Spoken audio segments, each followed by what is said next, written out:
سيئات أعمالنا من يهد الله فهو المهتدي ومن يضلل فلا هادي له أشهد أن لا إله إلا الله وحده لا شريك له وأشهد أن محمدا عبده ورسوله الذي لا نبي بعد اللهم صل وسلم وبارك على رسول الله محمد صلى الله عليه وسلم وعلى آله وصحبه وبارك وسلم لا إله إلا الله وحده لا شريك له له الملك وله الحمد وعلى كل شيء قدير بسم الله الذي لا يضر مع اسمه شيء قدير ولا في السماء وهو السميع العليم رضيت بالله ربا وبالإسلام دينا وبمحمد صلى الله عليه وسلم نبيا ورسولا Subhanallah wa bihamdihi astaghfirullah wa atubu ilaih. Alhamdulillah, segala puji hanya milik Allah. Kita banyak diberikan nikmat oleh Allah Subhanahu wa taala di pagi hari. Mudah-mudahan nikmat yang kita terima ini kita dikembalikan lagi kepada ibadah-ibadah yang kita lakukan. Di pagi hari ini sesuatu yang luar biasa. Sampai ketika Allah memerintahkan ibadah di dalam 3 waktu, waktu malam, waktu siang, dan waktu subuh.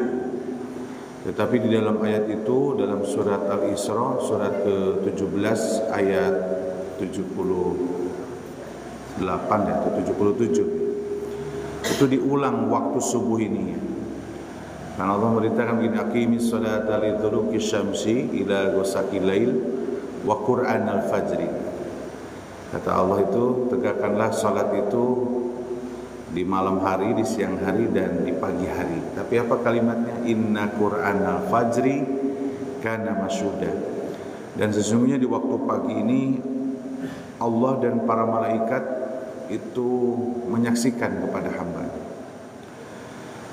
Jadi kita tuh bersyukur hari ini nikmat terbesar yang kita terima itu kita bisa hadir sholat berjamaah di Masjid Baitur Rahim, dilanjut dengan kita mendengarkan kalimatnya.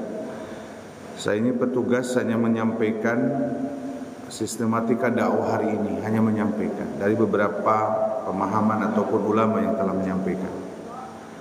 Kita bersyukur ini karena kata Rasulullah, barang siapa yang sholat subuh berjamaah, lanjut dengan zikir, lanjut ditutup sampai waktu syuruk, ditutup dengan 2 rakaat ya, salat isyraq atau salat di awal waktu, salat duha di awal waktu ya. Maka Rasulullah mengatakan tamatan haji umrah. Jadi pahalanya itu haji dan umrah hadirin. Makanya alhamdulillah ya, jamaah masih suka ada yang salat itu ya setelah kajian ini. Sebetulnya peluang di situ bagaimana ketika Rasulullah mengatakan itu pahalanya seperti kita melaksanakan ibadah haji dan umrah. Hari ini haji di Indonesia itu luar biasa ya. Ketika hari ini daftar 2025, itu yang berangkatnya nanti 2047. Jadi sangat luar biasa, kecuali yang punya duitnya banyak ya. Hari ini daftar 3 minggu atau 1 bulan bisa berangkat. Itu haji puroda ya. Salah satunya Pak Sugi ya, warga kita di RT 4 ya. Itu adalah hajinya puroda ya Pak Supri ya. Haji puroda itu satu orangnya 400 juta. Kalau punya uang ya aman ya. Persis seperti kita yang reguler tahun ini 59 juta, hampir 60 juta ya. Nah kalau umroh itu kan bisa setiap bulan atau setiap hari. Yang penting umroh itu waktunya 12 bulan. Beda dengan haji, waktunya hanya 5 hari di bulan Zulhijjah. Tarwiyah 8, 9, 10, 11, 12. Kalau runut rukun haji dan dilaksanakan itu hanya 5 hari. Dan waktunya ngantri ya. Makanya alhamdulillah hadirin, minimal seminggu sekali kita mendapatkan pahala haji dan umroh itu di setiap pagi di hari Ahad. Ini saya sampaikan nih, ini dakwah buat saya juga, mengajak buat diri saya pribadi. Lakukan, jangan sampai itu tidak dilakukan sebetulnya. Malu kita sama Allah. Kata Allah nih, kamu kalau nggak bisa berangkat haji dan umroh, ada setiap harinya peluang mendapatkan pahala haji. Ini Rasulullah yang menyampaikan. Kita kan sudah waktunya zikir nih, kita sampai suruk ya. Boleh nanti sarapan pagi dulu, setelah sarapan pagi berkumur, nanti sholat 2 rakaat. Itu supaya kita dapat pahala haji dan umroh. Orang mah pakai duit ke sana teh, kita mah pakai waktu. Membunuh, melawan waktu kita yang maunya pinginnya santai-santai. Ya. Makanya syukur kita kepada Allah luar biasa di pagi hari. Pahala yang kita dapat ini luar biasa. Bahkan Rasulullah SAW, Rasulullah mengatakan dalam hadisnya, barang siapa yang hadir di sebuah majlis itu kan nazzala alaihim sakinah, diturunkan ketenangan, nazzala alaihim rahmat ya. Terus penduduk langit datang ke masjid ini, berdesakan di Masjid Baitur Rahim untuk mendengarkan apa yang disampaikan oleh Allah dan Rasulnya. Makanya hadirin, penduduk langit itu lebih banyak daripada penduduk bumi. Ya, kalau ngitung malaikat aja, malaikat Raqib dan Atid sudah 2. Kalikan warga dunia ini berapa? Udah kali 2. Belum malaikat Israilnya, belum malaikat pembawa rizki. Jadi penduduk langit itu lebih banyak ya. Dan mereka, para malaikat itu mendoakan kepada hamba-hambanya yang selalu patuh dan taat kepada aturan Allah dan Rasul. Hadirin berbahagia, sekali lagi marilah kita bersyukur kepada Allah Subhanahu wa taala atas nikmat kita bisa duduk ya. Duduk mendengarkan apa yang disampaikan oleh Allah dan Rasulnya. Salawat dan salam semoga tercurahkan pada junjungan kita Nabiullah, Nabi besar Nabi Muhammad SAW, pada keluarganya, para sahabat, dan semoga kepada kita semua yang selalu mencintai dan memuliakan beliau. Ketika kita mencintai beliau, ketika kita rindu kepada beliau, maka salah satu ibadah yang diperintahkan oleh Allah itu adalah kita harus bersolawat. Tapi esensi dari solawat itu adalah kita harus memperhatikan apa yang kita lakukan ibadah ini. Karena baginda kita Rasulullah itu adalah menjadi qudwah, menjadi contoh dan menjadi manhaj pedoman. Jadi apapun yang kita lakukan di dunia ini sumbernya kepada baginda Rasulullah SAW. Jadi jangan asal dalam ibadah itu. Tanya dulu pada diri kita, pernah enggak ini ada dalilnya? Kadang kita suka malas dengan pertanyaan itu karena malas mencari ilmunya. Pinginnya taunya waktu dulu aja, segitu aja cukup. Kita harus manhajnya, pedomannya adalah kepada baginda. Tetapi ibadah yang diperintahkan oleh Allah dan Rasulnya adalah kita bersolawat kepada baginda Rasulullah SAW. Allahumma salli ala Sayyidina Muhammad wa ala alihi washabihi wa barik wasallim. Baik hadirin berbahagia, sebelum saya menyampaikan materi hari ini adalah di dalam Al-Quran itu ada golongan-golongan yang Allah sangat cintai kepada golongan tersebut. Kenapa saya sampaikan hari ini? Kita tahu bahwa hari ini adalah bulan Zulhijjah ya. Di mana bulan Zulhijjah ini salah satu bulan, sampaikan kembali untuk mengulang mereview ilmu ya. Bulan Zulhijjah itu bulan di mana Arba'atul Hurum, termasuk 4 bulan yang dimuliakan. Yang kedua, di dalam bulan Zulhijjah itu banyak ibadah-ibadah yang Allah sangat cintai. Bahkan pada kesempatan hari ini ketika tadi saya bacakan ujung surat Al-Fajr ya. Hanya ujungnya saja karena kalau dari awal kepanjangan ya. Kalau dibaca surat Al-Fajr itu panjang banget. Karena kadang kalau jadi imam itu harus memperhatikan nih Ustaz Mansur, Ustaz Angga ya. Jangan kepanjangan membaca Al-Quran itu karena ketika panjang itu kadang di belakang takutnya jadi ini. Wal fajri walayalin asir walayani as wasapi walwat. Jadi di situ Allah bersumpah di 10 hari. Nah 10 hari itu ada yang menafsirkan adalah 10 hari di bulan Zulhijjah. Makanya nanti saya sampaikan pada kesempatan hari ini bahwa di dalam bulan Zulhijjah itu ada pemahaman yang berbeda terkait 10 hari ini. Terkait masalah ibadah, di Arba'atul Hurum itu kalimatnya, setiap ibadah yang kita lakukan di 4 bulan itu Allah lipatkan, berlipat-lipat. Walaupun sebetulnya di bulan-bulan yang lain pun Allah melipatkan pahala kita. Pahala di dalam Al-Quran saya ulangi ada 3. 1 dibalas 10. Ini standar ya ibadah. Jadi kalau kita baca alif lam mim, bukan satu huruf menjadi 10, bukan satu kalimat itu menjadi 10 kebaikan, tapi setiap huruf dapat pahala 10 kali. Alif lam lam, alif lam mim mim ya. Ada 4 berarti 40 kebaikan. Ada ibadah itu 1 banding 700. Setiap kita melakukan ibadah dapat pahala 700. Itu adalah sudah ibadahnya berbentuk materi. Jadi beda ketika kita membahagiakan orang lain dengan kita berbagi, maka pahalanya itu banyak sekali. Ketika kita sholat untuk dirinya, ketika baca Quran untuk dirinya. Tapi pada saat ketika kita membahagiakan orang lain dalam bentuk kita berbagi, senyuman, kata-kata yang santun, kata Rasulullah ya, seperti al-kalamul hasanah, sedekah. Perkataan yang baik aja jadi sedekah, senyum jadi sedekah.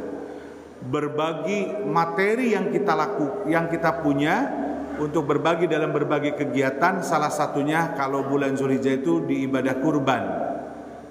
Ini kan luar biasa ya. Ibadah kurban ini salah satu syiar agama Islam ya. Jadi bulan Zulhijjah itu tanggal 10, 11, 12, 13 orang banyak berbagi, coba bayangin. Menyembelih hewan kurban yang sudah ditetapkan oleh Allah dan Rasulnya. Ini kan luar biasa.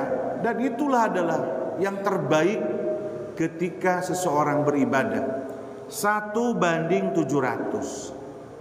Bahkan dikuatkan kalau dalam berbagi itu ya. Karena yang senyum ketika berbagi itu adalah ada 3. Allah tersenyum, orang yang berbaginya tersenyum, yang dibaginya juga tersenyum, betul ya? Makanya ketika Nabi Musa menanyakan kepada Allah ibadah apa yang paling Allah cintai, ketika ibadah itu membahagiakan orang lain, berbagi hadirin. Maka levelnya, pahalanya itu 1 banding 700. Apalagi kalau kita bicara di bulan 4 bulan ini dilipatkan. Allah yudhaifu liman yasha. Allah berkehendak melipatkan. Nah, tetapi kalau urusan dosa nih, Maha Rahmannya Rahimnya Allah Subhanahu wa taala, kalau dosa itu enggak dilipatkan di 4 bulan ini. Walaupun ada sebagian ulama mengatakan dosanya juga dilipatkan. Tapi Maha Rahmannya Rahimnya Allah Subhanahu wa taala, maka ada pendapat kalau dosa mah tidak. Tapi yang jelas hadirin yang berbahagia, bulan Zulhijjah ini adalah bulan di mana kita memupuk pahala. Bagaimana ketika menyampaikan ibadah kita supaya di bulan Zulhijjah ini kita dapat kemuliaan. Nah, pada kesempatan hari ini terkait masalah 10 hari ini perlu kita sikapi bahwa ada perbedaan di kalimatnya. Kalau berbeda itu berarti kita hanya tahu di masyarakat itu, di kalangan para ulama itu berbeda pemahaman.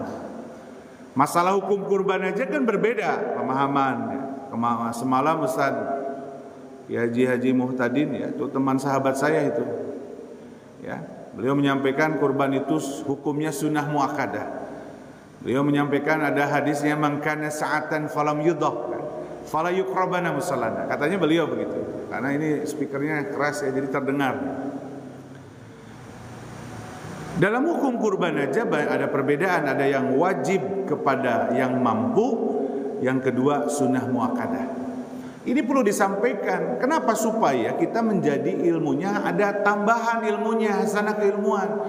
Sehingga iri dan dengki dari kita ketika berbeda paham dengan orang lain itu tidak terungkapkan. Jadi kita iya tahu ternyata ada hukum ini, ada hukum. Nah, pada kesempatan hari ini saya sampaikan di masyarakat terkait perbedaan ibadah pada saat di bulan Zulhijjah di 10 hari. Ini saya sampaikan hadisnya Rasulullah SAW. Ini ada hadisnya semua, pemahaman ini. Yang membedakan adalah kualitas hadisnya. Satu sisi ini mengatakan sahih, satu sisi mengatakan dhaif. Silahkan meyakinkan diri kita, tapi harus belajar. Yaitu terkait masalah ibadah puasa di bulan Zulhijjah.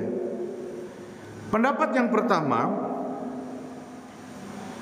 ada orang tuh di masyarakat ngomong begini, puasalah di bulan Zulhijjah dari tanggal 1 sampai tanggal 9. Satunya puasa, duanya puasa. Jadi puasa Zulhijjah, ya. Kalimatnya sebetulnya hadirin itu adalah ucapan daripada para ulama terkait masalah puasa 1 sampai 9 itu. Tapi ada hadis yang mendukung kalimat ini. Kalimatnya begini. Ini hadisnya riwayat At-Tirmidzi, ya. A'udzubillahi minasyaitonirrajim.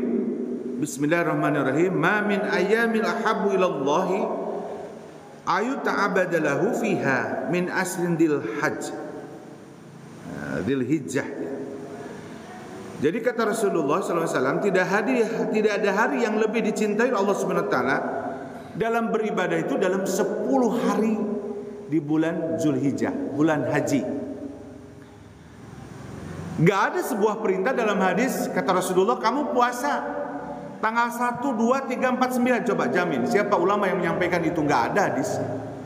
Hadisnya itu dasarnya ini hadirin, bahwa kata Rasulullah Allah sangat mencintai pada saat ketika 10 hari di bulan Zulhijjah. Bahkan Rasulullah SAW kalimatnya begini, ya'dilu siyamu kullu yaumin minha. Oh, ini kalimatnya begitu, ya. Kalau kamu setiap hari bahwa kamu melaksanakan puasa, maka kalimatnya itu adalah seperti bisyamihi sana. Bisyamihi sana itu seperti setahun, ya. Ini luar biasa. Bahkan kalimat ini wa qiyamu kulli lailatin minha bi qiyami lailatul qadar. Dan qiyamul, kalau kita melakukan salat malam itu dalam 10 hari itu sebanding dengan ketika seseorang salat malam di Lailatul Qadar. Ini hadis menyatakan bahwa 10 hari puasa itu dasarnya ini. Tapi tanggal 10-nya jangan, karena itu hari raya 1 sampai 9. Ini menjadi dasar bahwa ibadahnya, bahwa di 10 hari di awal bulan Dzulhijjah itu adalah luar biasa. Kalimatnya adalah ma min ayyami ahabbu ilallah. Hari di mana Allah sangat cinta kepada hambanya ketika melakukan ibadah saum dan ibadah sholat malam. Siapa yang malam tadi kita sholat di 10 hari di bulan Zulhijjah, menurut konteks hadis ini seperti kita sholat di yaumil Lailatul Qadar, di hari Lailatul Qadar. Lailatul Qadar itu kan apa? Khairum min alfi syahrin, ya. Seperti 1000 bulan, coba bayangin. Jadi yang semalam ini hadirin, kalau yang tadi sholat 11 rakaat atau 2 rakaat, 1 rakaat paling sederhana, yang 3 rakaat, berarti pahalanya luar biasa. Nah, hadis ini memberikan akhirnya silakan puasa di bulan Zulhijjah 1, 2, 3, 4, 5 boleh. Yang hari ini saum berkah, ya, mudah-mudahan. Ini jangan disalahkan karena ada konteksnya. Berikutnya, ada yang puasa itu dalilnya itu nih, kita nggak bicara sahih dan dhaif karena bukan saya ahlinya. Ada orang tuh katanya udah puasanya itu udah aja tanggal 8 dan 9 gitu, ya. Saum tarwiyah atau saum Arafah. Nah, jadi pemahaman yang kedua itulah saya mah puasanya mau tanggal 8 dan tanggal 9 aja. Itu ada dasarnya hadirin. Ini dari pegangannya puasa anjuran tarwiyah itu dalam tanggal 8 Zulhijjah. Itu diriwayatkan oleh dari Ibnu Abbas, ya. Nah, ini kalimatnya adalah saumu yaumul tarwiyah, ya, kata Rasulullah SAW, puasa di hari tarwiyah 8 Zulhijjah, ya, Di sini memang wah bonusnya banyak nih. Kafaratus sanata wa siyamu yaumal Arafah. Ya, kafaratus sanah ya. Jadi bisa menghapus dosa setahun yang lalu. Jadi kalau nanti tanggal 8 di hari Rabu besok ya, tanggal 8 9-nya Arafahnya Kamis, hajinya Idul Adhanya hari Jumat. Kata Rasulullah, kalau kamu puasa di hari ke-8 Tarwiyah, maka akan mengampuni dosa setahun yang lalu. Jadi setiap puasa itu kalimatnya gitu ya.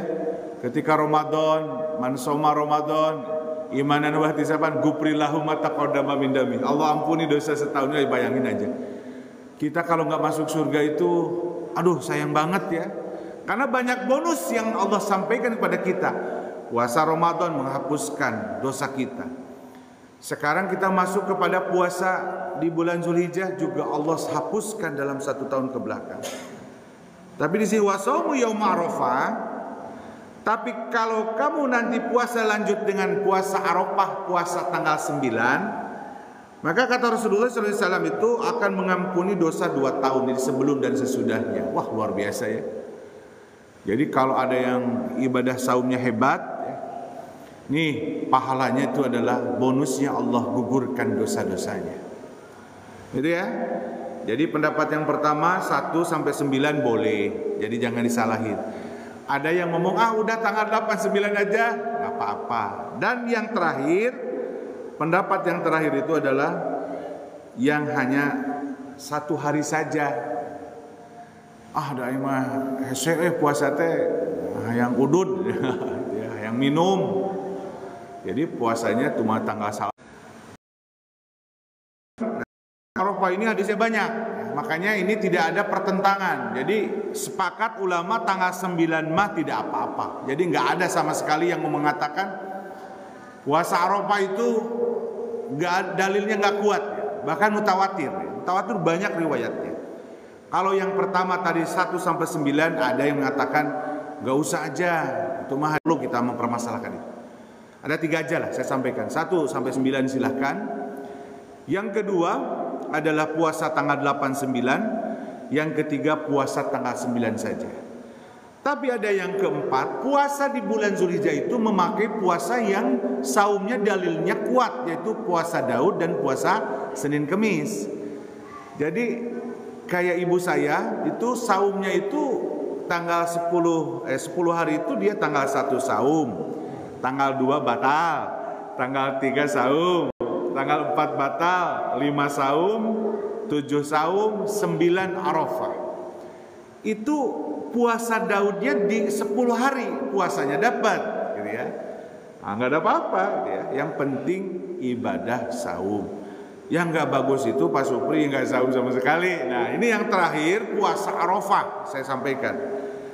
Hadisnya masa ya al-jamaah, kalimat hadis riwayat al-jamaah mutawatir. Jadi perawi-perawi hadis itu semua mengeluarkan hadis ini. Saking hebatnya puasa Arafah itu. Dari Abu Qatadah, ya di sini sebutkan an Abi Qatadah, qala Rasulullah sallallahu alaihi wasallam, katanya, saumu yaum Arafah yukaffirus sanatain. Nah, kata Rasulullah, saum di hari Arafah itu akan menghapus dosa 2 tahun. Dijelaskan tadi juga sampaikan 2 tahun. Tapi di sini dijelaskan menghapus dosa 2 tahun itu 1 tahun yang lalu dan 1 tahun yang akan datang. Atau kalau gitu mah 1 tahun yang akan datang udah dihapus dosanya, saya mau berdosa, nggak gitu. Ya. Ini adalah bonus yang Allah sampaikan kepada kita semua, luar biasa, bahwa ketika puasa di Arafah ini sangat luar biasa. Nah kalau yang ibadah haji tanggal 9 boleh puasa, boleh tidak. Bu Haji ya, kemarin Bu Haji waktu haji tanggal 9-nya saum nggak? Nggak apa-apa, memang nggak apa-apa. Justru yang bukan yang bagus ya. Tidak saum di Arafah itu tidak apa-apa yang melaksanakan ibadah haji. Cuma ibadah haji dengan saum itu waktunya berbeda, hadirin. Kalau Arafah itu ketika orang ibadah haji itu perginya mulai di wukuf Arafah itu pukul 12 ya setelah zuhur sampai maghrib. Kalau saum itu adalah dari subuh sampai maghrib. Jadi itu dua hal yang berbeda, tetapi tanggalnya sama gitu. Kan ada orang itu yang menyampaikan seperti itu. Ini bahwa yang penting kita tahu bahwa Arafah itu, wukuf itu mulai startnya zuhur, saum mulai startnya subuh. Nah, jadi hadirin, itulah yang bisa disampaikan pada kesempatan hari ini terkait pemahaman. Jadi silahkan mana aja yang mau diambil, nah, silahkan. Kita yang penting saling menghargai.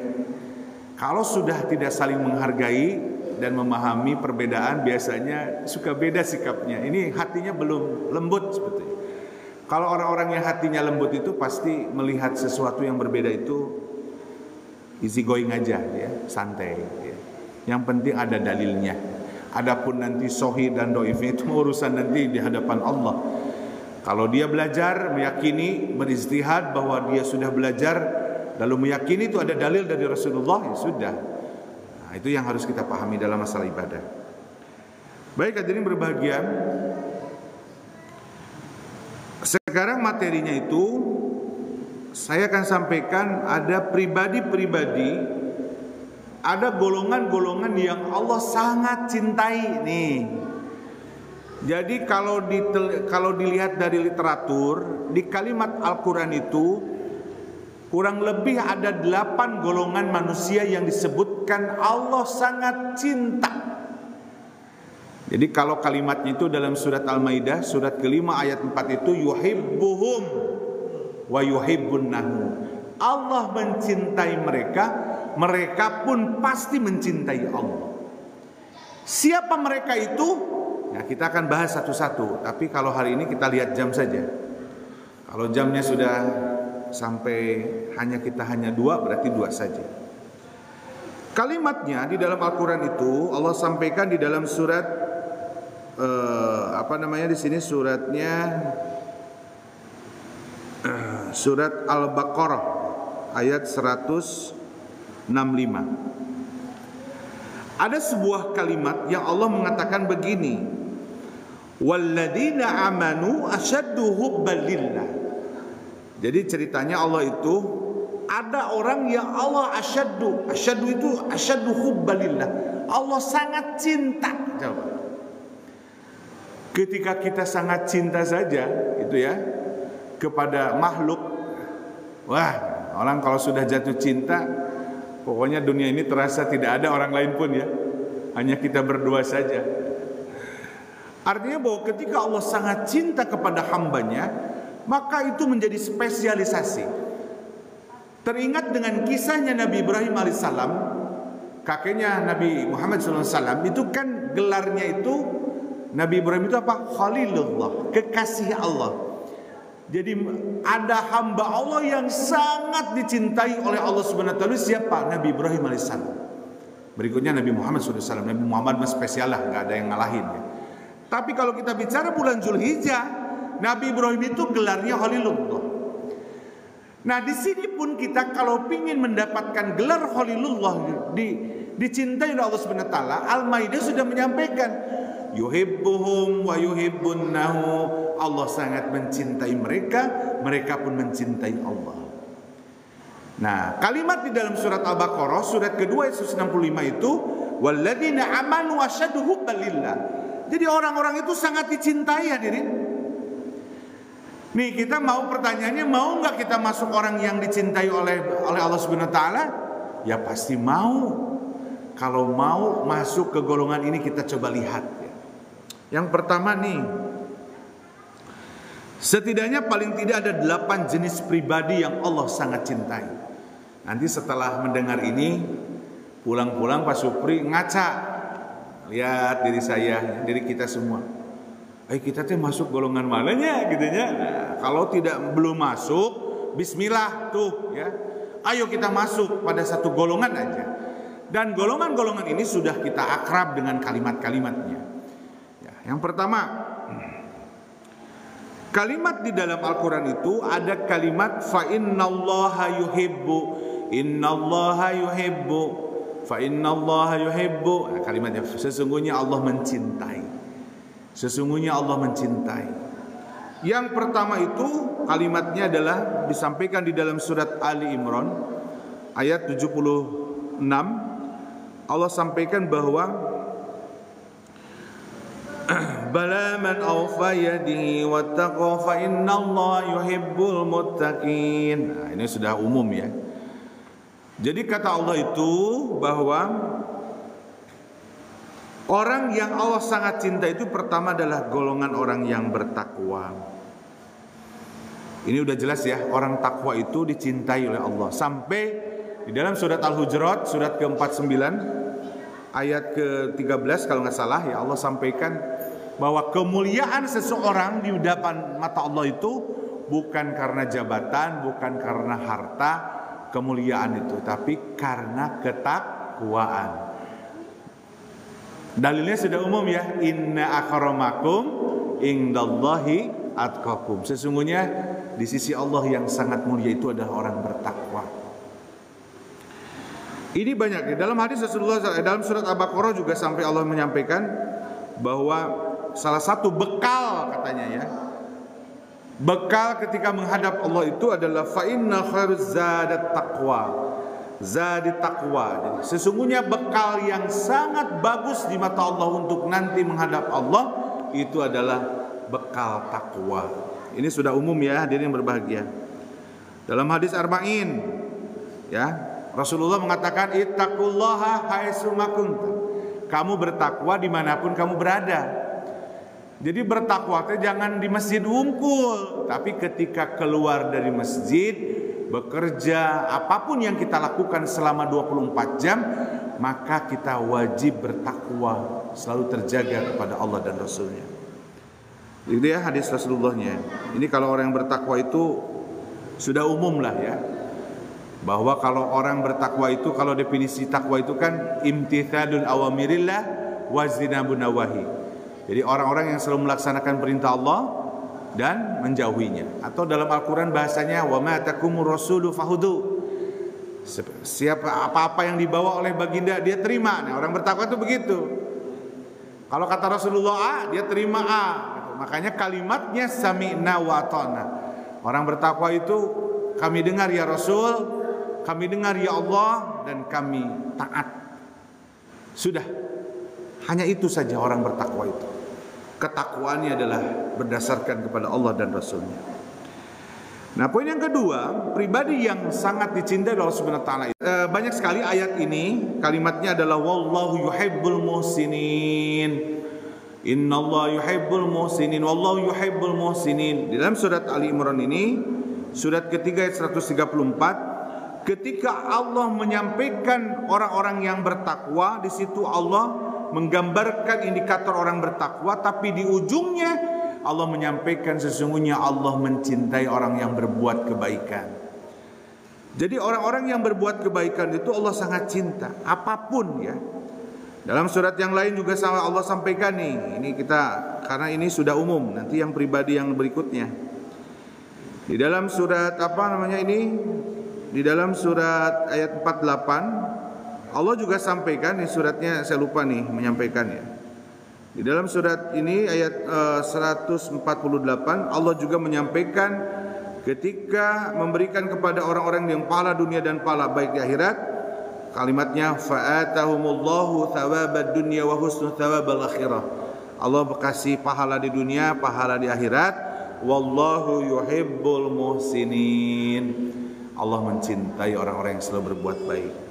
Jadi hadirin, menghambakan diri kepada Allah dengan patuh dan taat kepada perintahnya, berbuat baik. Berbuat baik itu ada yang pertama, berbakti kepada orang tua. Itu kebaikan hadirin. Dalam Al-Quran itu banyak sekali Allah perintahkan untuk berbakti kepada orang tua. Yang kedua, Allah perintahkan berbakti kepada sesama, berbuat baik kepada sesama. Jadi makanya hadis Rasulullah SAW itu mengatakan khairun nas, sebaik-baiknya manusia itu apa? An-nafulin nas, yang bermanfaat bagi orang lain. Makanya bahagia sebetulnya yang hakiki adalah kita bisa menitipkan bahagia itu kepada orang lain. Jadi kalau orang lain bahagia karena tindakan kita, wah top itu. Ucapannya, lisannya, perbuatannya, ketika Allah titipkan amanah berbaginya, wah luar biasa. Maka kalimatnya berbuat baiklah kepada sesama, apalagi kalau kepada guru, kepada orang tua. Makanya setiap hari Senin siswa itu ikrar siswanya ada gini, patuh kepada guru dan orang tua. Patuh dan guru. Berbuat baik kepada tetangga. Nih hati-hati nih. Ketika seseorang disebut muhsin, yang selalu berbuat baik, maka dia dipastikan akan berbuat baik kepada tetangga. Saya pernah menyampaikan hadis-hadis Rasulullah bagaimana adabnya seorang ketika bertetangga. Wah luar biasa. Tetangga ini kata Rasulullah itu seperti permisalan keluarga yang mendapatkan warisan. Coba bayangin. Artinya harus berbuat baik kepada tetangga. Maka dosanya ketika salah berlipat ke tetangga itu. Jadi kalau seseorang melakukan kesalahan kepada tetangga, maka kata Rasulullah 10 kali lipat dosanya. Ini saking gak bolehnya dengan tetangga itu, maka ketika berbuat baik pun maka berlipat pahalanya. Ini yang kadang di masyarakat ini suka disepelekan dengan tetangga itu ya. Sama-sama tetangga, padahal tetangga itu diperintahkan oleh Allah dan Rasulnya. Tetangga jauh, tetangga dekat ya. Makanya kurban dari sohibul kurban, dari panitia kurban, pertama adalah tetangga yang tidak mampu. Itu Rasulullah yang menyampaikan. Hebat Islam itu. Makanya kalau mau kurban, kita itu ya tetangga harus ngerasain apa yang kita kurban. Jangan kurban di kampung ya. Kalau di kampung biar orang tua aja yang kurban, kasih duitnya ke orang tua. Ngapain harus nama kita ya. Kalau mau kurban itu di tetangga, karena mustahik menerima hewan kurban daging tetangga. Hadirin, ini perlu dipahami. Cuma kalau kita ngomongnya suka gitu, kasihan jangan di kampung saya belum ada. Boleh, itu sangat bagus. Kasihin kepada orang tua saudara di sana untuk kurbannya. Biar kita kurbannya di sini. Kalau masih punya satu jatah kurban ya di sini aja. Tapi kalau BKP sudah tidak butuh, gak apa-apa kemana saja. Karena kalimatnya tetangga yang tidak mampu. Nah itu berbuat baik kurban juga. Ini suka ini kayak akikah ya Bu Haji, akikah udah lahiran aja di BKP, seumuran di BKP, akikahnya di kampung. Atau tetangga teh cenapan hayangasaan mbena ya dipencit.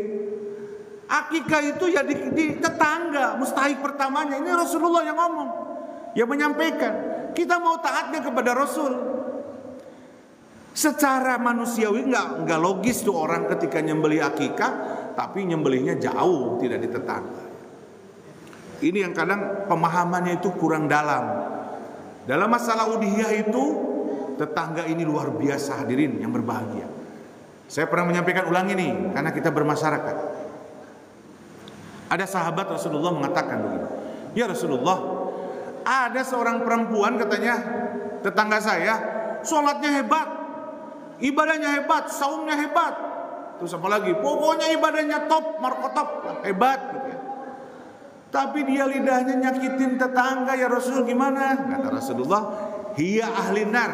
Dia ahli neraka, coba bayangin. Bisa menghapus ibadah kita.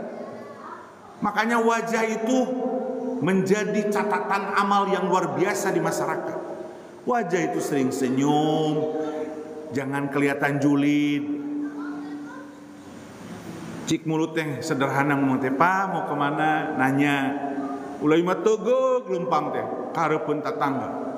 Ih, naudzubillah min dzalik ya. Itu gimana uratnya? Udah putus mungkin ya rasa kasih sayangnya. Padahal perintah dalam agama itu orang itu akan sangat dicintai oleh Allah Subhanahu wa taala apabila dia berbuat baik kepada tetangga. Banyaklah berbuat kepada sesama tetangga, kepada sesama muslim, ketika kepada walaupun non agamanya non muslim ya, itu kita harus berbuat baik ya, kecuali kafir yang memerangi kita. Nah, kita nggak boleh itu ya, kayak seperti di mana, di Palestina ya, Yahudi lanatullah itu nggak usah berbuat baik kepada mereka. Begitu ya, jadi yang berbahagia. Jadi pribadi yang kedua nih adalah pribadi yang sangat dicintai oleh Allah Subhanahu wa taala, itu adalah pribadi yang berbuat kebaikan. Jadi kata Allah di dalam surat ini ayat 148 itu, Allah akan kasih pahalanya di dunia, thawabad dunya wa husnul thawabil akhirah, di dunia dan di akhirat orang-orang yang berbuat baik. Satu lagi ya. Ini sebentar lagi nih. Ini ada 8, nanti kita sampaikan ya. Al-Quran menyampaikan kalimat yang ketiga di dalam Al-Quran itu pribadi yang sangat dicintai oleh Allah Subhanahu wa taala. Kita pilih nih, oh saya mah tadi orang-orang yang bertakwa, ya alhamdulillah. Sudah masuk saya juga yang kedua, saya suka berbuat baik. Akhlaknya, ucapannya. Sekarang kalimat yang ketiga Allah sampaikan di dalam surat Ali Imran 146, surat ketiga ayat 146. Allah sampaikan, wallahu yuhibbus sabirin. Jadi Allah itu menyukai orang yang sabar. Ini orang sabar itu hadirin, kalau dalam surat yang lain itu innallaha ma'as sabirin, dalam surat Al-Baqarah ya, nggak tahu ayatnya ayat berapa nih. Sesungguhnya Allah beserta dengan orang-orang bersabar. Bahkan di dalam surat Az-Zumar surat 39 ayat 10, bahwa kehebatan pahalanya orang bersabar. Tadi orang kaya 700, orang sabar mah pahalanya wah mantap luar biasa. Surat Az-Zumar itu surat ke-39 ayat 10 Allah menyampaikan apa? Innama yuwaffas sabiruna ajrahum bighairi hisab, kata Allah. Bahwa ketika orang itu bersabar, maka Allah sampaikan pahala sabarnya itu unlimited, sabarnya itu unlimited bighairi hisab, tanpa batas. Definisi sabar itu menahan.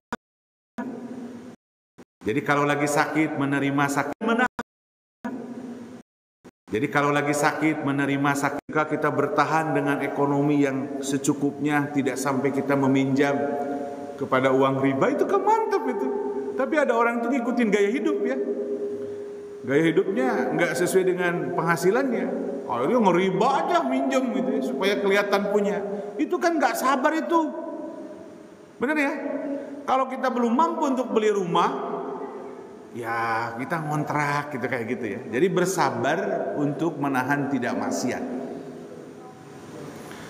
Ketika kita dalam kalau main gitu ya, rihlah ya, bahasa agamanya. Ketika di dalam sebuah perkotaan, nah, kita tidak menahan untuk tidak masuk ke tempat-tempat hiburan gitu ya. Ditahan tuh. Wah, itu pahalanya besar. Yang kedua, pahala yang berikutnya dalam tingkatan sabar, ini bukan kata ulama, ini kata Rasulullah. Bahwa tingkatan yang kedua itu bersabar dalam ketaatan. Jadi kalau Ustadz Anda jadi imam, terus baca Qurannya panjang gitu ya, berdiri kita menahan, nah itu bagus, itu pahalanya gede, udah pahala sholat, pahala sabar. Tapi Ustadz enggak ya sederhanakanlah dalam imam ya, supaya iya, soalnya kan anu WA ka saya wae ya. Saya udah menyampaikan ke para imam yang suka jadi imam, jangan terlalu panjang. Saya juga suka pingin panjang ya. Orang sabar itu sekali lagi bahwa luar biasa apa pahalanya. Dan yang terakhir, tingkatan paling bawah yang disebut sabar itu sabar menghadapi ujian.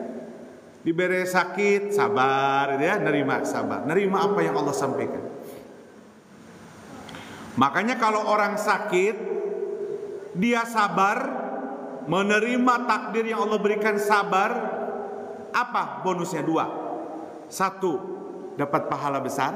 Yang kedua, yukaffiru sayyi'ah. Kata Rasulullah, berguguran dosa kita seperti burung-burung yang daun-daun yang berguguran dalam pohonnya. Jadi kalau sakit itu peluang luar biasa sebetulnya. Makanya kalau ada orang yang sebelum meninggal sakit dulu, bagus itu. Ya benar, bagus. Banyak ada orang yang sakitnya sampai setahun ya, pada saat mau meninggal itu bersih ya kelihatannya, karena dia sabar sakitnya dalam setahun itu. Ada cerita-cerita yang luar biasa, yang apa cerita-ceritanya, si itu mah ya pas sakit setahun. Karena ketika seseorang itu sakit hadirin, kalau dia bersabar maka dapat pahalanya banyak, dapat bonusnya berguguran dosa. Jadi jangan suka melihat bahwa sakit itu di apa? Aing gering di azab ku Allah. Justru itu teh Allah sayang kepada kita. Setiap hari disakit kaki.